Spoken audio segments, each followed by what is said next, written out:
चीन और रूस के सुदूर का राबता, दोनों रहनुमाओं की ईरान पर इसराइली हमले की मजम्मत, कशीदगी के खात्मे के लिए सिफारती हल पर जोर दिया। सदर पुतिन जल्द चीन का दौरा करेंगे। चीनी सदर शी जिनपिंग बोले, इसराइल पर असर और रसूख रखने वाले ममालिक कशीदगी कम करने के लिए इकदाम करें। इसराइल को जल्द अज जल्द जंग बंद कर देनी चाहिए। ईरानी जौहरी मसले को मुज़ाकरात के जरिए हल होना चाहिए।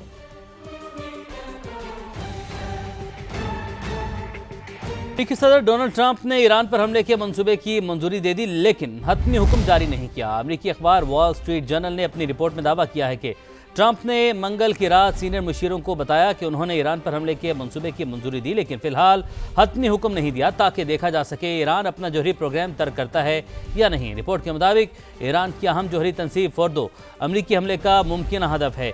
दूसरी तरफ बरतानवी वज़ीर-ए-आज़म ने सदर ट्रंप को दिमाग ठंडा रखने की अपील की है।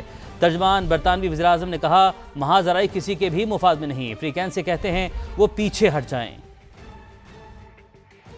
खबर आ रही है तेहरान से। ईरानी शूरा निगहबान का बयान सामने आया। अहम स्टेटमेंट है, इसकी तफसील आपको बताएं। सदर ट्रंप आयतुल्लाह ख़ामनेई पर हमले से बाज रहे। ईरानी शूरा निगहबान ने कहा, अगर ट्रंप ने हमला किया या इसका सोचा तो ऐसा तूफान उठेगा जो सबको तबाह कर देगा।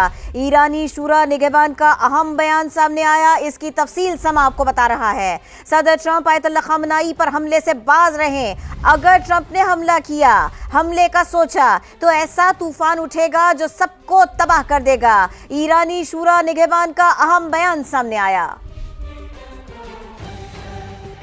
ईरान के हालिया तबाहकुन हमलों के बाद इसराइल ने एक बार फिर ईरानी सुप्रीम लीडर आयतुल्लाह ख़ामेनेई को कत्ल की धमकी दे दी। इसराइली वज़ीर दिफा ने कहा कि आज के हमले का बदला आयतुल्लाह ख़ामेनेई के कत्ल से लिया जाएगा। इसराइल ईरान के स्ट्रेटेजिक अहदाफ को नए तरीके से निशाना बनाएगा। तो आपको बताएं कि ईरान के हालिया तबाहकुन हमलों के बाद इसराइल ने एक बार फिर ईरानी सुप्रीम लीडर आयतुल्लाह ख़ामेनेई को कत्ल की धमकी दे दी है। इसराइली वज़ीर दिफा ने कहा कि आज के हमले का बदला आयतुल्लाह ख़ामेनेई के कत्ल से लिया जाएगा। इसराइल ईरान के स्ट्रेटेजिक अहदाफ को नए तरीके से निशाना बनाएगा।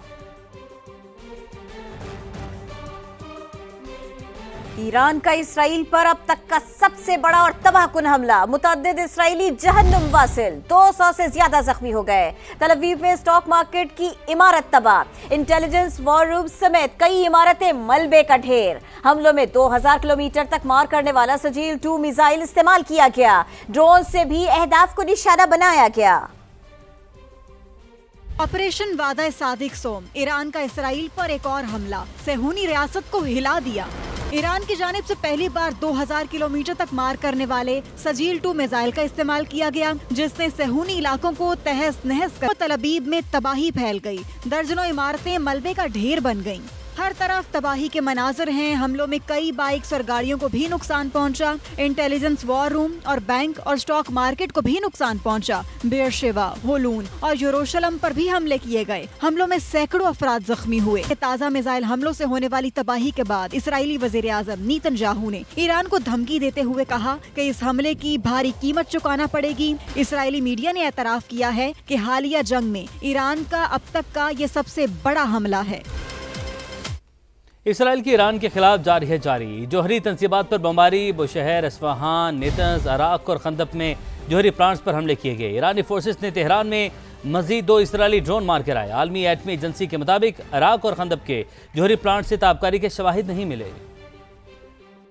इसराइल की ईरान के खिलाफ दहशतगर्दी जारी, जौहरी तनसीबात पर हमले तेज कर दिए। जगह जगह धमाकों की आवाजें। इसराइली फौज के मुताबिक उन्होंने ईरान के शहर बुशहर, अस्फहान और नेतन्ज जौहरी प्लांट को निशाना बनाया, जबकि इराक और खंदक में जौहरी रिएक्टर्स पर भी हमले किए। तेहरान समेत मुख्तलिफ इलाकों में बमबारी की गई। IAEA ने कहा है कि इराक और खंदक के जौहरी प्लांट से ताबकारी के शवाहिद नहीं मिले। इसराइली फौज ने दावा किया कि उन्होंने ईरान के मजीद मिसाइल लॉन्चर्स को तबाह कर दिया। हमलों की वीडियो भी जारी कर दी। दूसरी तरफ ईरानी फोर्सेज ने तेहरान में मजीद 2 इसराइली ड्रोन मार गिराए। ईरान में बढ़ती कशीदगी की वजह से बल्गारिया ने तेहरान में अपना सिफारत खाना बंद कर दिया।